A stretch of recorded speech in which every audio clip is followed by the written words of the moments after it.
కడప నుంచి కర్నూలు దాకా విస్తరించిన కడప బేసిన్లో ఎంతో విలువైన లిథియం, గాలియం ఖనిజ నిల్వలు ఉన్నట్టు గుర్తించారు. కడప జిల్లాలోని తుమ్మలపల్లి దగ్గర అన్వేషణలో ఇది బయటపడింది. వేముల మండలం తుమ్మపల్లిలో UCIL ప్రాజెక్టు ఉంది. అక్కడ AMD యురేనియం కోసం తవ్వకాలు చేస్తున్నది. వాటిలో కొన్ని నమూనాల్ని NGRI శాస్త్రవేత్తలు పరిశోధించారు. అందులో గరిష్టంగా 1000 ppm లిథియం, 250 ppm గాలియం ఉన్నట్టు కనుక్కున్నారు. కడప బేసిన్ వైఎస్ఆర్ కడప జిల్లాలోని వేముల, వేంపల్లి నుంచి కర్నూలు జిల్లా వరకు 200 కిలోమీటర్ల మేర విస్తరించి ఉంటుంది. ఈ ప్రాంతంలో లిథియం, గాలియం నిల్వల కోసం 4 దశల్లో సమగ్రాన్వేషణ చేసేందుకు సిద్ధమయ్యారు. ఈ మేరకు NGRI రాష్ట్ర గనుల శాఖతో ఇటీవల ఒప్పందం చేసుకుంది.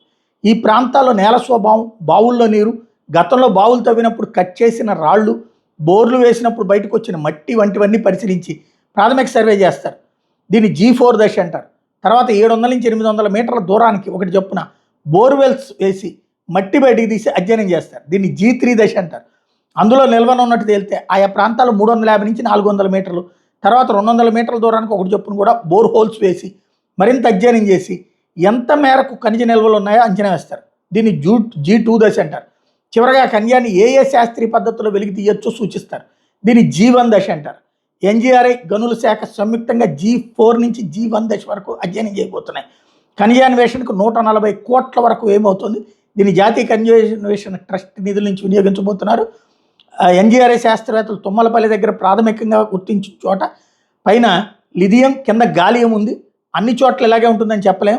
కొన్ని చోట్ల రెండు కలిసి, మరికొన్ని చోట్ల ఏదో ఒకటే ఉంటుందని చెప్తున్నారు. మొత్తంగా 8 లక్షల టన్నుల వరకు లిథియం, గాలియం నిల్వలు ఉండొచ్చని అంచనా వేస్తున్నారు. వీటి విలువ లక్షల కోట్లలో ఉంటుంది.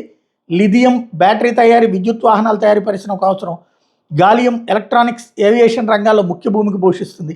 సెమీ కండక్టర్లు, రేడియో ఫ్రీక్వెన్సీ కమ్యూనికేషన్స్, రాడార్ నెట్వర్క్స్లో వినియోగిస్తారు. LED స్క్రీన్స్ తయారీ, సోలార్ ప్యానల్స్ వాటిట్లో కూడా ఇదే కీలకం. చైనా వీటిని అడ్డుపెట్టినే ప్రపంచాన్ని శాసిస్తోంది.